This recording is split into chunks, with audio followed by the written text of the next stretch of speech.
श्रावण महिन्यात उपवासातसुद्धा जिभेला लज्जत देईल असं काही बनवायचं आहे का? उपवासाचे तेच पदार्थ खाऊन कंटाळा आला आहे का? तर मग त्यासाठी आज आपण अशी एक रेसिपी बघणार आहोत जी झटपट तयार होणारी असेल आणि खूप कमी साहित्यात बनेल. यामध्ये चव, पौष्टिकता आणि क्रंच सगळं एकत्र भेटेल. साहित्यही फार काही नाही आहे, घरात उपलब्ध असणारंच साहित्य यासाठी घेतलेलं आहे आणि झटपट तयार होणारी असल्याने आपल्याला घाई गडबडीतसुद्धा बनवणं शक्य आहे. चला तर मग अशी ही अप्रतिम उपवासाची रेसिपी कशी बनवायची ते बघूयात. धिरडे बनवण्यासाठी ते आपल्याला घ्यायचे 1 वाटी वरई. याला वरी तांदूळ किंवा भगर असंही म्हटलं जातं. यावेळी मी धिरडी थोड्या प्रमाणात बनवणार आहे आणि त्याकरिता छोटी वाटी यासाठी मापासाठी घेतलेली आहे. तर तुम्हाला जर मोठ्या प्रमाणात बनवायची असतील तर मोठी वाटी किंवा मोठा कपसुद्धा घेऊ शकता. मग त्याच कपाने इतरही साहित्याचं प्रमाण मोजायचं. आता ही वरई आपल्याला भाजून घ्यायची आणि भाजण्यासाठी इथे मी तवा घेतला आहे, तुम्ही कढईसुद्धा घेऊ शकता. आता ज्या वाटीने आपण भगर मोजून घेतली त्याच वाटीने अर्धी वाटी साबुदाणा यामध्ये घालायचे. तसंच हे धिरडे जाळीदार पौष्टिक होण्यासाठी यामध्ये पाव वाटी शेंगदाणे घालायचे. ज्या वाटीने आपण वरई तांदूळ साबुदाणा मोजला त्याच वाटीने पाव वाटी शेंगदाणे यामध्ये घालायचे. साहित्य फार काही लागत नाही या धिरड्याच्या रेसिपीला, त्यामुळे सहज शक्य आहे बनवणं. आता ह्या तिन्ही साहित्य आपल्याला चांगलं मंद आचेवर खमंग असं भाजून घ्यायचं आहे, जेणेकरून ते कुरकुरीत होतील आणि आपल्याला वाटताना सोपं जाईल. तरी आपल्याला उपवासाचे पदार्थ करताना आदल्या दिवशी साबुदाणे भिजत घालावे लागतात किंवा इतर काही तयारी करावी लागते, पण या रेसिपीमध्ये कुठलीही पूर्वतयारी न करता आपण ही रेसिपी बनवत आहोत, त्यामुळे खूप फायद्याची ठरेल. तर आता हे तीनही पदार्थ आपल्याला मंद आचेवर चांगले भाजून घ्यायचे. तर इथे मी मंद आचेवर साबुदाणा भगर आणि शेंगदाणे छान असे भाजून घेतलेत आणि त्यानंतर ते थंड होण्यासाठी एका ताटामध्ये काढून घ्यायचे. आता भगर साबुदाणे शेंगदाणे चांगले थंड झाले की एकत्रच आपण मिक्सरच्या भांड्यामध्ये घालून याची बारीक अशी पावडर करून घ्यायची आहे. छान असे भाजले गेले असल्यामुळे आणि त्यानंतर थंड झाले असल्यामुळे याची पावडर सहज अशी मस्त फाईन बनून तयार होते. तर आता आपण हे मिक्सरला दळून घेऊ. तर हे बघा, इतपत बारीक आपल्याला हे दळून घ्यायचं आहे. अशी छान फाईन पावडर बनली पाहिजे.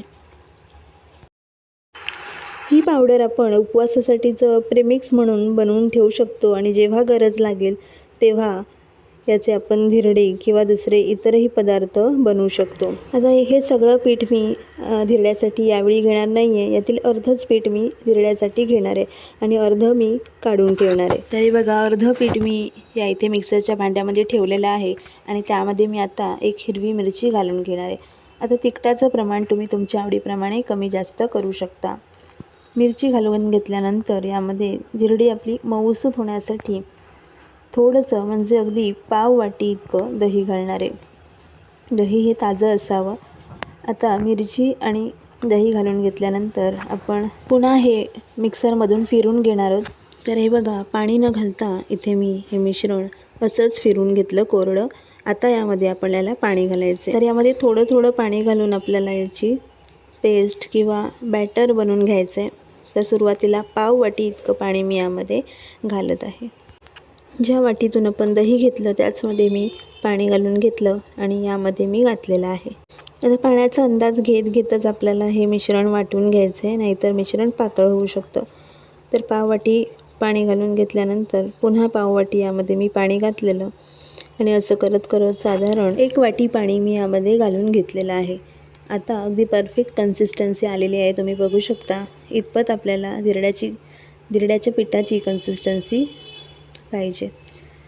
तर आता आपण धिरडे घालून घेऊ. आता यामध्ये एक्स्ट्रा पाणी ॲड करायची काही गरज नाही, इतपतच योग्य आहे. जर का तुम्हाला या वाटणामध्ये किंवा या धिरड्यामध्ये कच्चा बटाटा घालायचा असेल तरी देखील तुम्ही हे मिश्रण वाटताना जेव्हा आपण मिरची घातली दही घातलं त्यावेळी 1 कच्चा बटाटा फोडी करून किंवा किसून घेऊन यामध्ये घालू शकता. इथे मी कच्चा बटाटा घातलेला नाही आहे.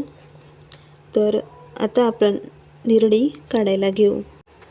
त्याकरिता गॅसवर पॅन गरम करत ठेवला आहे. आता पॅनला आपण तेल लावून घ्यायचं सुरुवातीला आणि यावर हे मिश्रण जे आपण बनवलं आहे ते घालून घेऊ. तर एक मिश्रण यावर मी घालून घेतलं आहे. तुम्ही थोडं जास्त घातलात तरी देखील काही हरकत नाही. अगदी छान गोल असं चमच्याने पसरवून घ्यायचं. तुम्ही बघू शकता या धिरड्याला खूप छान अशी जाळी आली आहे. आता वरची बाजू कोरडी वाटू लागली की यावर तूप किंवा तेल सोडून घ्यायचं. आता धिरडे भाजत असताना गॅसची फ्लेम ही लो टू मिडियम ठेवायची. अगदीच कमी किंवा अगदीच मोठ्या आचेवर धिरडे शेकवायचे नाहीत, तर मध्यम आचेवर छान असे धिरडे शेकून घ्यायचे. तर रंग देखील सुरेख आला या धिरड्याला. दोन्ही बाजूनी धिरड्याला तेल किंवा तूप लावून घ्यायचं आहे, म्हणजे धिरड्याची चवसुद्धा वाढते आणि छान खमंग असं हे धिरडं तयार होतं. जरी हे धिरडं मऊ लुसलुशीत असलं तरी वरचं जे आवरण असतं ते अगदी क्रिस्पी बनतं. आता हे धिरडं बनवून तयार झालं आहे. आपण प्लेटमध्ये काढून घेऊ. याचप्रमाणे इतरही धिरडी बनवून घ्यायची. पाहिलात ना किती कमी साहित्यामध्ये हे धिरडं बनवून तयार होतं आणि झटपट. त्यामुळे तुम्हीसुद्धा उपवासाला या पद्धतीचं धिरडं नक्की करून पहा. आता हे धिरडं आपण उपवासाच्या चटणीबरोबर किंवा दह्याबरोबर कशाही सोबत एन्जॉय करू शकतो. सर्विंग प्लेटमध्ये काढून घ्यायचं आणि मस्त दह्याबरोबर हे धिरडं सर्व करायचं. तर तुम्हाला ही आजची रेसिपी कशी वाटली, तुमचा अभिप्राय माझ्यापर्यंत नक्की पोहोचवा. तसंच रेसिपीला लाईक करा. चॅनलला सबस्क्राईब केलं नसेल तर सबस्क्राईब करा. लवकरच भेटू पुन्हा अशीच एक नवीन रेसिपी घेऊन. तोपर्यंत धन्यवाद.